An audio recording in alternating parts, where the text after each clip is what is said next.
Hey, hi, hello, and howdy. Welcome to Dark and Creepy's Figure It Out Friday, where mystery meets sparkle and every canvas hides a chilling surprise. Each week, we'll chip away at the unknown, one square at a time, trying to guess what the hell we're making before the drills tell all. Is it a monster? A meme? A masterpiece? You'll just have to stick around and figure it out with me. This is not your grandma's crafting channel. This is Figure It Out Friday, and the mystery starts now. Let's go. This is your warning that this video contains complete spoilers for DAC Mystery number 36, Dark Fantasy Person. You've been warned. I've always been trying to lure people to come into the pool with me with my little siren song. La la la, la la la, come into the pool. Don't you want to swim? No, never mind, there's not enough room for you in it too. This is my pool. You can't have it. Don't make me pee in it, because I will. Hello, my friends. Here is the big reveal for the mystery canvas, DAC number 36, Dark Fantasy Person. It was not, in fact, Little Red Riding Hood on a horse. It's Krampus. He ran into a tree branch. He ran into a tree branch. It appears as if this is the infamous Sleepy Hollow Headless Horseman. Yes, my friends, here he is in all his hymness. I want you to just take a look here at a few obvious places where there's gapping. You can see it even from a viewing distance. There's some there. There's some there, and it's speckled throughout. If you zoom in, you can really see it, especially in the darker colors. But here we're going to scroll down and take a look at the canvas, because in a minute it's going to be sideways on the table. Look at all the gapping in the horse. Well, Yee. You know what? There might be a lot of gapping, but at least his hair looks good. His hair does, and maybe not the horse's. But let's get it on the table and break it down and hear all the things. Here he is laid out on the table, you guys. Not Strawberry Shortcake on a My Little Pony, not Little Red Riding Hood all dark and twisty, and not Krampus, not Shredder, not Splinter. It is, in fact, the Headless Horseman of Sleepy Hollow. This is a canvas by DAC, and for the sake of mystery and not spoiling, I did cover the bottoms. Let me uncover it. This is number 36 Mystery Kit Dark Fantasy Person. It was 60 by 85 centimeters, square drills, and the artist credited is Christopher Lavelle. This is a Christopher Lavelle canvas. There were 50 colors, 4 of which were special drills. And, this, I have some thoughts. So, again, I should preface this by saying, just to be absolutely clear, I am a little bit biased against DAC only because of some customer service issues that have cropped up over the last few years, because they tout themselves as the, pinnacle of premium diamond painting companies. So I hold them to a higher standard.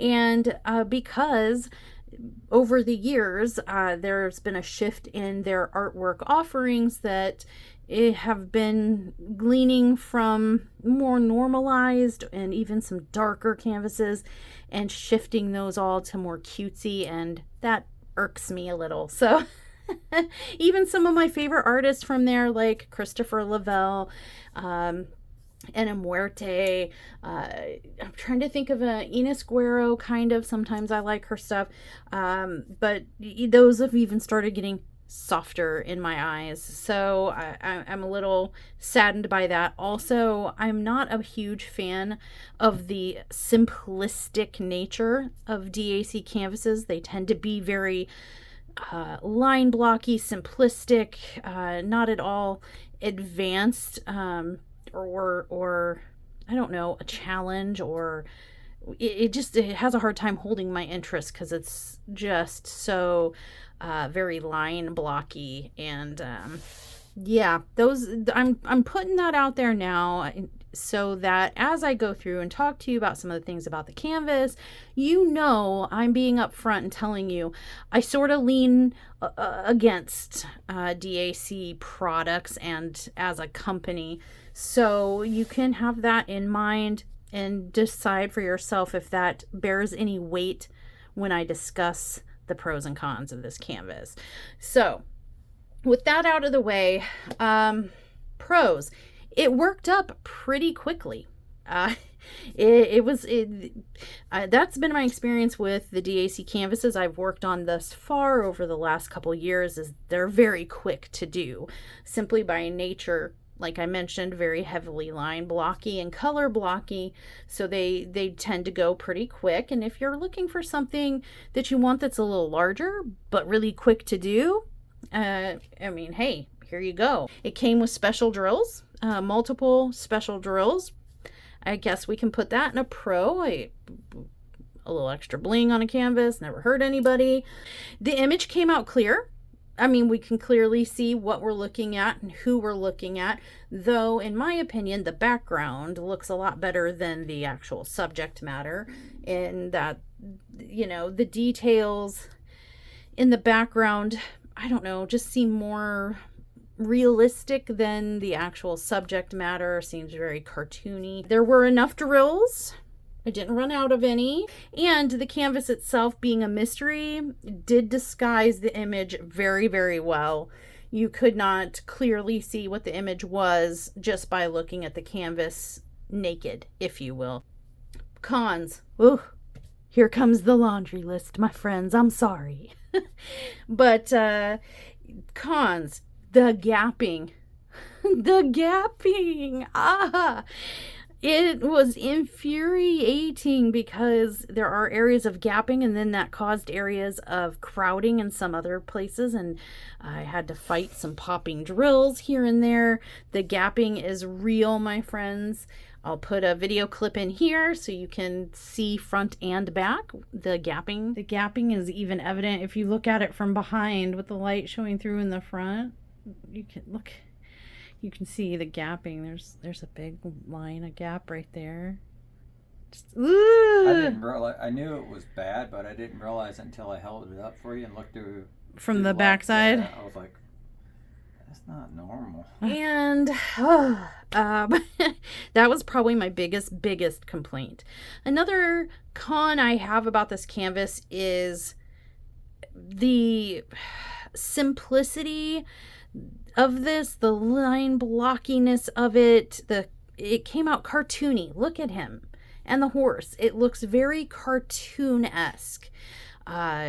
Sundown said he actually thought it felt like it looks like something Disney came up with, very childish and cartoonish. You can see, it does have details, but look at the horse's hair. It's just wisps. It's like one line little wisps. And this is supposed to be like a dark fantasy. Sleepy Hollow, The Headless Horseman, that's more of a horror leaning type of thing. And this isn't scary to me at all. He has red crystals. Let me turn the light on. Maybe you can get a better look at some of those specials, huh? Now with the light on, you can get a better look at some of the specials. Maybe he's got some red crystals and some ABs through his breastplate. Ooh, super scary, and red ABs down his leg. I don't know if pinkish breastplate with pink ABs in there and red crystal type gemstone drills that look pink, hot pink, really did it for me. I don't know. It's just, to me, very, very line blocky, very simplistic, very cartoony. I'm more into kind of stuff that has a little bit more of a realistic appearance to it. It's really hard to get past some of these gaps. There's a gap right through the horse's eye. Big old horse nostril. That horse, it's taking deep breaths. That's a big horse nostril. Yeah, it's okay. It's okay. But like I said, it was very simplistic. It looks very cartoony. The details are very liney and looks like a coloring book or like something that was outlined. Like, look at the cloak is outlined here, the arm and the head. It's just not a visual aesthetic that I like in particular. And I'm not sure if this is a DAC thing or an artist thing. I've noticed this across several of their canvases by different artists, and they all kind of are the same thing. Like these just very line blocky and outlined. The hair is just like single, wispy. Let's just put a pixel line here, and that'll be a strand of hair. I don't know.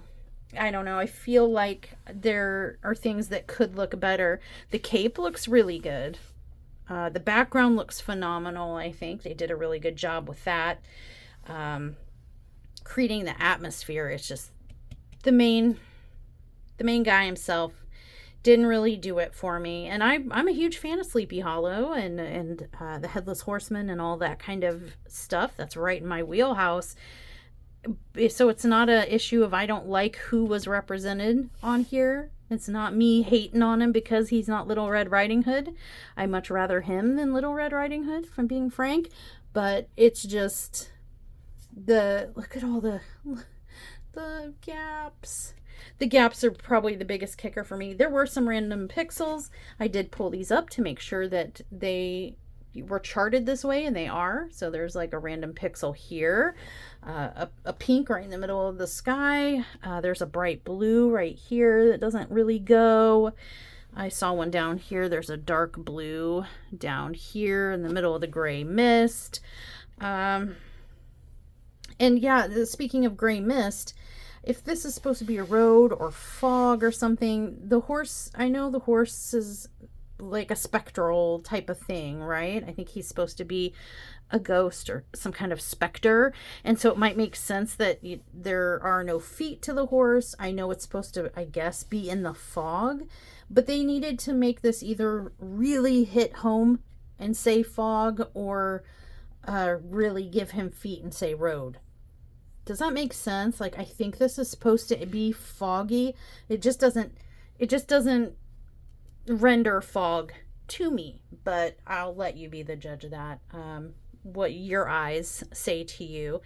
But yeah, the special drills are, like I said, the red crystals enhancing some of his outfit here, some pink tinged ABs through here, white ABs outlining pretty much everywhere. The blade, the trees, the horse, the Headless Horseman, his cape here. The moon is ABs for the most part, except for the beige color there.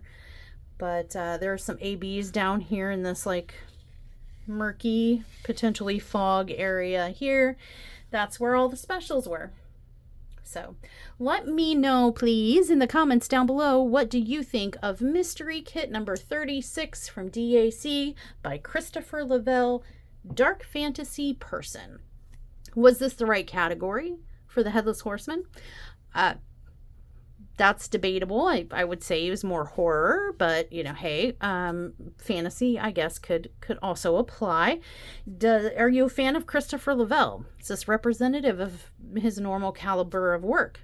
Something tells me we're about to find out, because we're moving on to the next mystery canvas, which is, dun-da-da, here it is, Mystery Kit Horror by Christopher Lavelle. Again, square diamond. This is a 55, basically 55 by 80. It's 55.8 centimeters by 78.7 centimeters. This is the mystery kit that we will be working on. It's number 35. So another older one, the one right before that one, the Headless Horseman.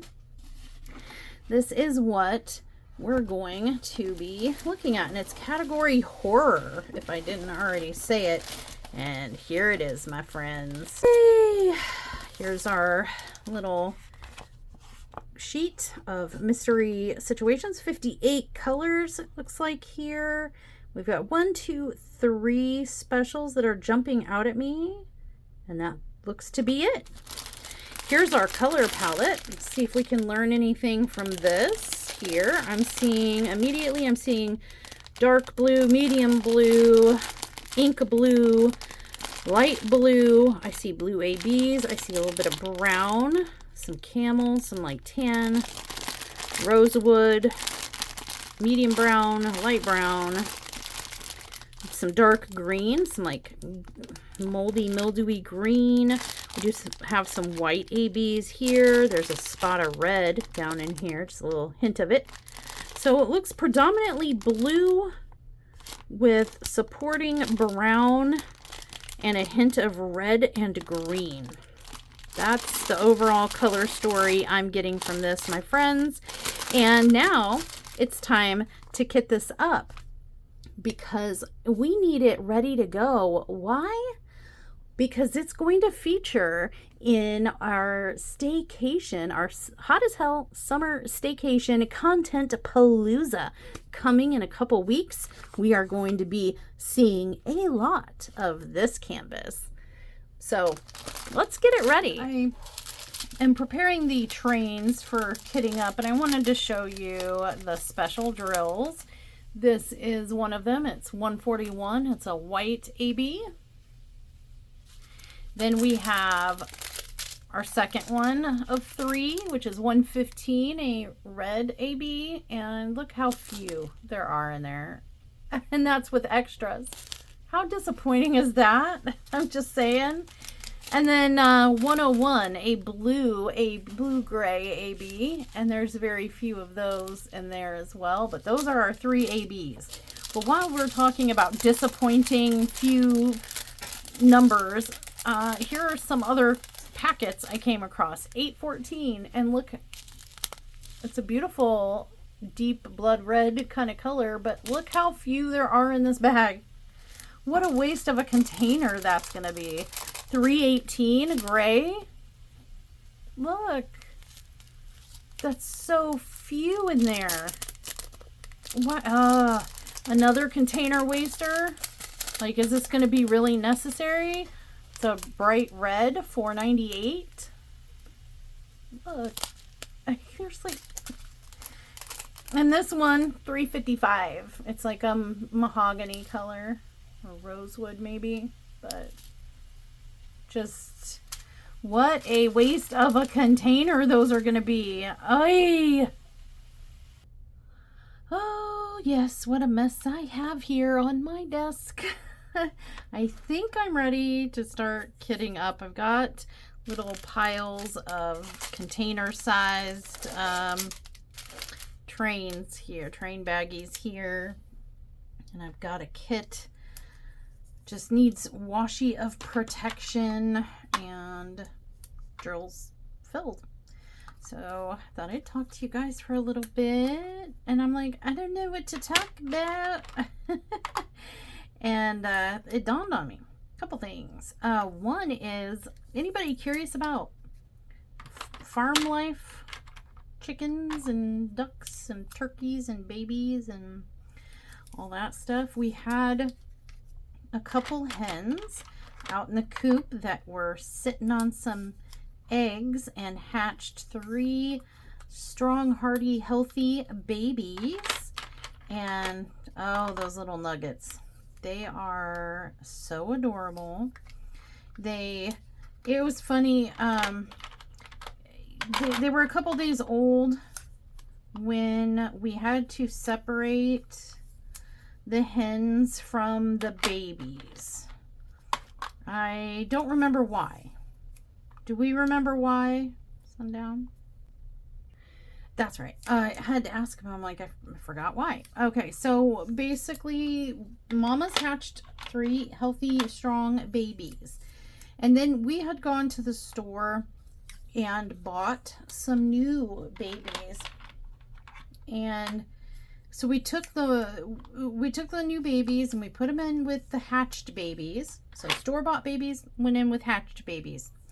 That was a big no-no. The moms, the hens of the hatched babies, were like, yeah, no, You are not from our eggs. Oop, dropping things. You are not from our eggs. We don't like you. You are weird.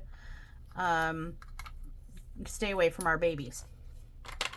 And so we moved the mama hens to a completely different coop enclosure, a completely different pen, and kept the hatched babies with the new store-bought babies. They were all about the same age. And the next morning, Sundown went out and was panicked because the 3 hatched babies had disappeared overnight. They were gone. And of course, being out on a farm and, you know, things happen. We think the worst. And he's panicking, like, where are these babies? Oh my gosh, oh my gosh. He's looking everywhere, can't find them because they were completely closed off. Couldn't find them. Then he was like, well, I guess, you know, that sucks. But it's life on a farm. Went about feeding and checking on the rest of the pens, the coops, whatever you want to call them, the rest of the coops. And he found that the 3 hatched babies had somehow broke out of the baby coop and found their way to a completely different coop where their moms were. And they had somehow broken out of baby jail and went and broke into mommy jail to be with their mom. And they were healthy, they were fine, and the roosters that were in with the moms, surprisingly, although they're jerks, they were being very nice to the babies and even like sharing their food and stuff. So the roosters stepped up and the hens were happy and the baby chicks were happy. And honestly, it's probably a good thing that occurred, because a few days later, the store-bought babies in their baby coop, we still don't know how it happened, what happened, but all I'll tell you, to spare you the grim details, because you can piece together the rest of what happened, I'm sure. But not a mole, is it a mole rat? Some kind of mole rat, big, I think it's a mole rat, gopher rat, thank you. A gopher rat broke into the baby coop a couple nights after the hatched had escaped and went to mommy jail. A gopher rat broke into the baby coop, and all but one of the store-bought babies survived. Or wait, no, only one survived. Words are hard. Only one of the babies survived. It was horrible. Sundown actually had gone out there and caught the gopher rat committing the offense, and it was rough, and very, very, very sad. So there was one survivor. So we spent hours like looking over everything. How did it get in? How did the babies get out, the hatched babies get out to find their mama? Like, where's the security breach? And how do we fix it? And we still don't really know how any of it happened. But we basically kind of rebuilt the baby coop and got a more secure little baby enclosure situation that literally nothing is going to get in there. And but birds are, chickens and ducks and turkeys and stuff, they're flock animals, so they need like a pack, a flock. They need others. And we didn't want this one survivor to get depressed and it had just been through a trauma, and sometimes that can get to a bird. And the stress and trauma alone can kind of have dire consequences. So the next day we went out to the store and we bought 2 heritage turkeys babies. 2 heritage turkey babies, 2 cinnamon, I think they were called cinnamon little chicks, and 2 bantams, all little new babies, and we put them in the newly super max secure enclosure with the one lone survivor. And it's been several days now, or a week, maybe several days to a week. Everyone is thriving, happy, surviving, thriving, happy. The hatchlings are with their mama and being protected by some really bad BA roosters and mama hens that aren't messing around. And the store-bought babies are now super max security, and they're doing well and being watched over by the duck. We call them the duck patrol. The ducks take turns. You know, they huddle in their little duck huddle at night, but they've been taking turns getting up, and one goes and checks, circles the area, checks everything, makes sure all the babies are okay, goes back to the group. Then another one comes out and does their check and goes back to the group all night. And then during the day, one of our little bantam roosters, he's so cute. He's actually, I think they're called Frizzle. His feathers, he was born, we hatched him, and when he hatched, his feathers were growing in backwards, and so he looks all floofy and stuff. And he was always kind of the weird one, the odd one out, didn't really understand how to chicken. But he has stepped up and become daddy rooster chicken, and he is protecting the babies during the day. And when sundown went out to feed and water the little babies in the baby coop, we call the rooster bantam that I'm talking about, the little miniature chicken, his name is Riri for reverse. We call him reverse because his feathers grow in reverse. His nickname is Riri. Well, Riri was in there and he got all poofed up. It's like a little miniature chicken, and he got all poofed up and poofy with sundown, and was like pecking at the back of his leg, like, dude, what are you doing? Leave my babies alone. And sundown was like, calm down, dude, I'm just feeding and watering them. And then, you know, he was all happy doing his little pitter patter little chicken dance, and got fed. He got his good boys, and he was happy. It's kind of like a pet. It's really funny. It was really cute. But yeah, that's my story. That's my little farm story. It had some tragedy, but it had a happy-ish ending. I mean, as happy of an ending as you could. So now it's kind of a community effort to watch out for and take care of the survivor and his store-bought friends.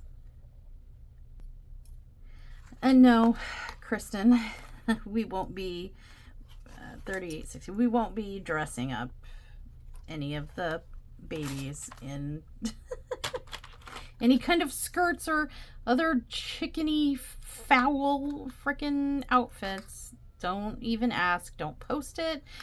Don't anything. The answer is no. I already know.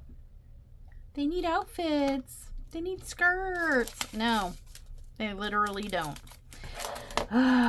So, that's been going on and happening. What else? What else can I tell you? Yeah, farm life. I got nothing. Getting ready for summer hot as hell staycation. I'm taking a much needed break so I don't drop containers on the floor like that. And I don't want to get burnt out. I don't want to get burnt out. It's gonna take a Gotta take a breather, a break.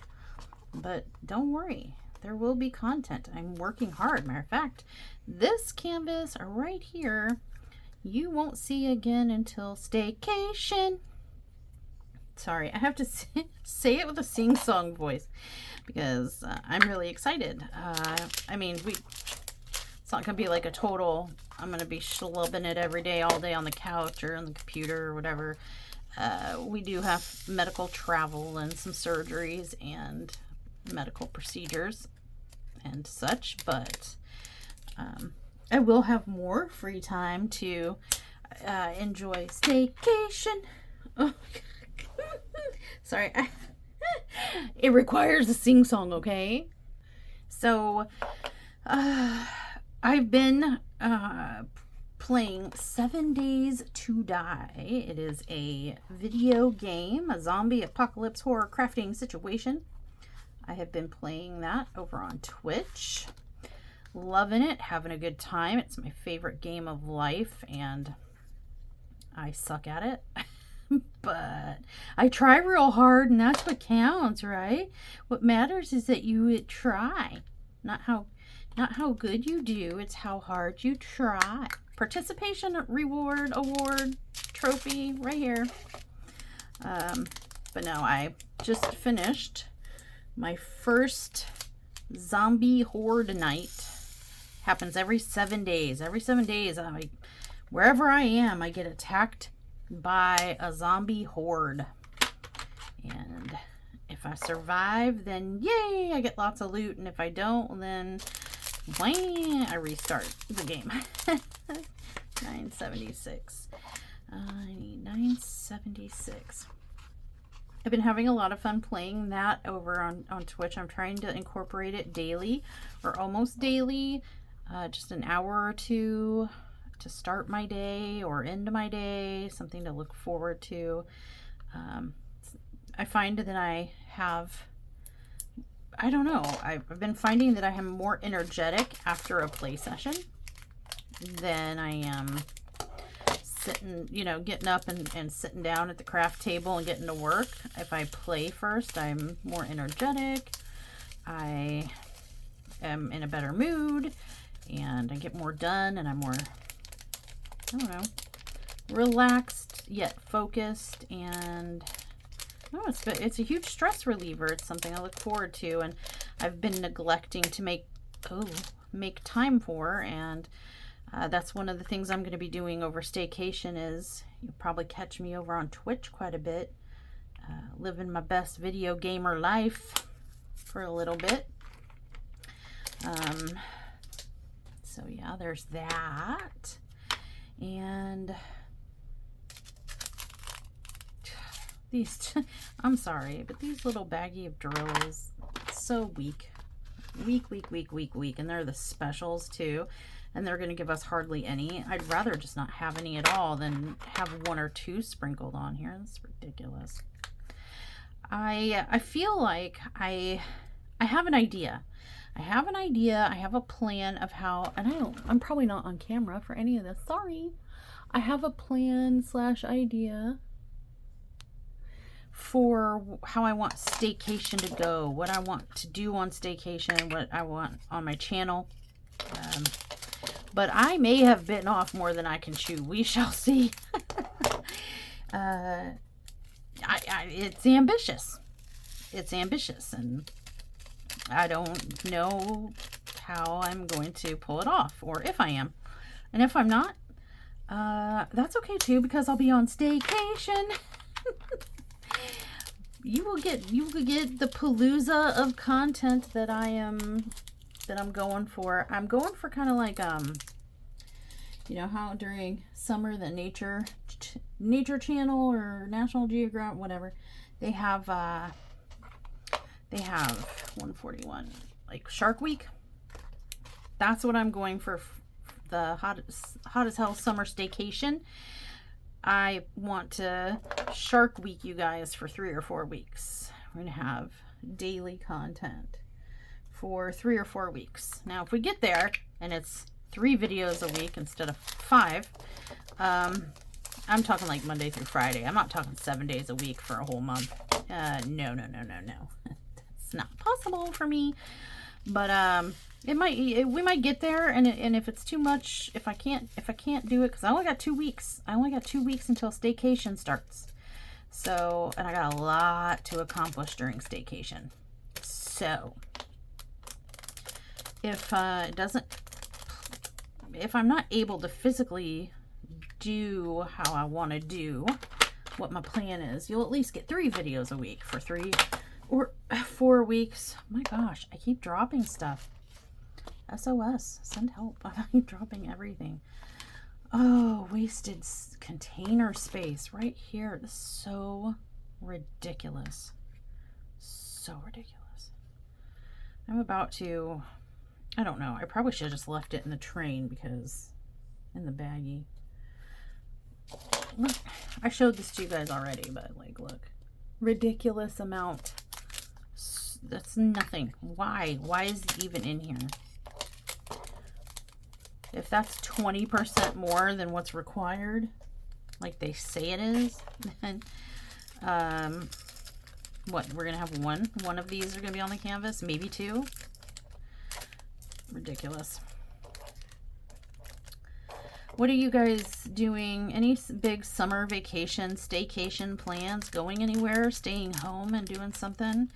I know part of what we're hoping to accomplish on staycation is starting, if not finishing, at least starting a back deck and working on our gazebo, our pallet kingdom. You guys haven't heard about the pallet palace kingdom situation. I want that one drill. That one that just fell out. I wanted that. Okay. Our pallet palace kingdom situation. You haven't heard me talk about that since probably last summer.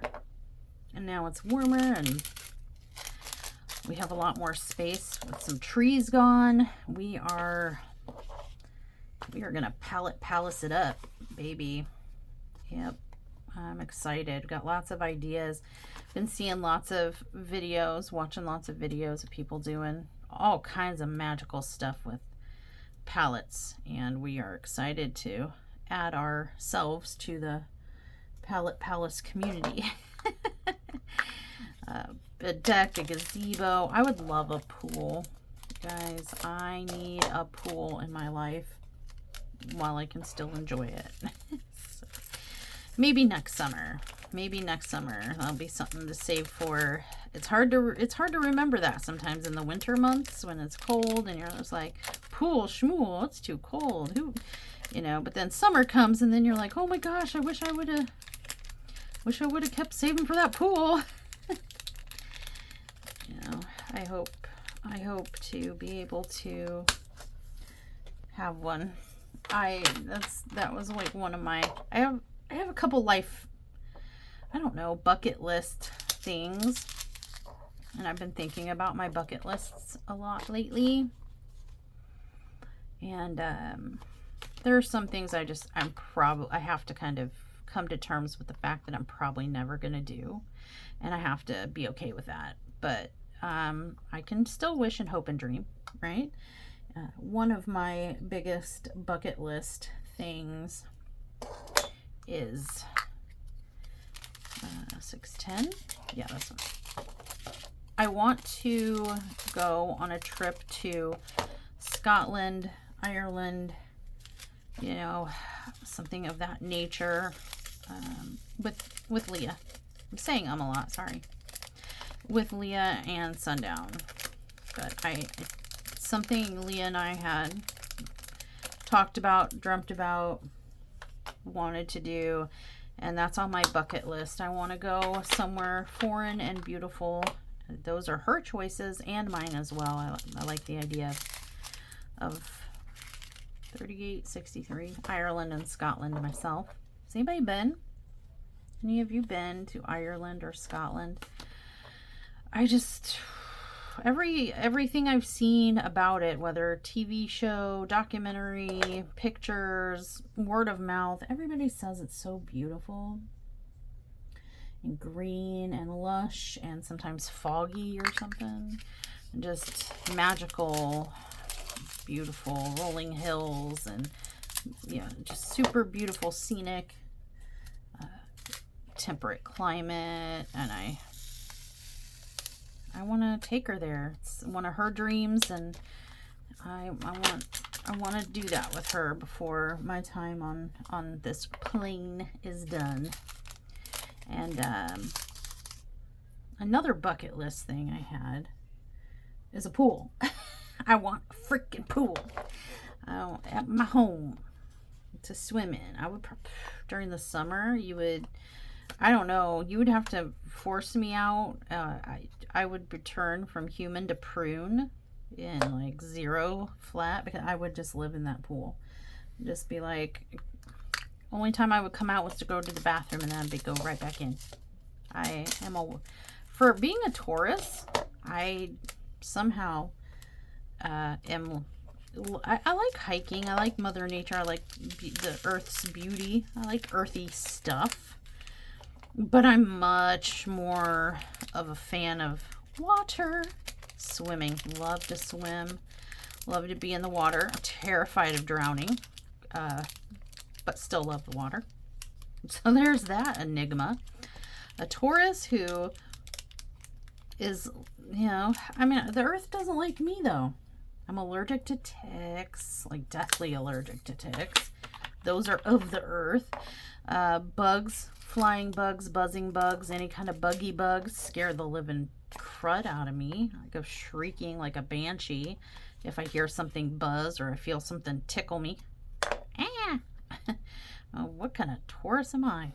I don't know. I'm not much into astrology, so maybe I'm way off base here. I just know that I'm a Taurus, and that is an earth sign, and I very much like water, which seems like it would make mud, and that doesn't sound pleasant.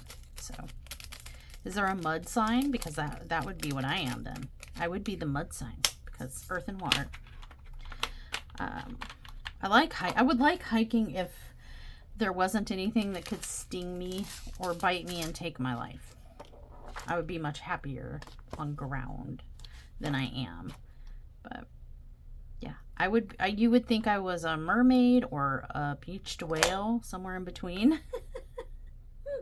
If I had a pool, because I would always be in it. And I would always be trying to lure people to come into the pool with me with my little siren song. La la la, la la la, come into the pool. Don't you want to swim? No, never mind, there's not enough room for you in it too. This is my pool. You can't have it. Don't make me pee in it, 'cause I will. No, I'm kidding. Oh my gosh. That was my siren song, if you're wondering. Beautiful song, isn't it? I'm an idiot. I'm sorry. I'm allowed to be an idiot. It's my channel. I'll be an idiot if I want to. You would be an idiot too if the channel was yours. I don't know. I'm trying to make a play on that song. You would cry too if it happened to you. I'll cry if I want to. It's my party. Yeah, that one. It's my channel. I'll be an idiot if I want to. That's my rendition. Oh my gosh. Guys, I am really sorry. Something has gone awry in my brain. I'm in Goof Town right now, and as fun as I'm sure it is for some of you, and as annoying as I'm sure it is for others, I think I'm gonna save myself a little bit of dignity and finish this part of the kit up on my own and not subject you to any more of my sing-songy, crazy, absolutely bonkers, nutso stuff. Don't go anywhere though, because I'm gonna show you the next step and what the kit looks like done, so we can get a big overview of all the colors and all that. So don't go anywhere. It'll be like a blink for you and probably an eternity for me, because this is taking forever. Okay, you guys, looky here. Here's our kit. All kitted up, and it took the whole thing. But there's 2 extra bags of 310 in a drawer that I'll pull out and refill these when I need to. But this is our color palette for the mystery kit number 35.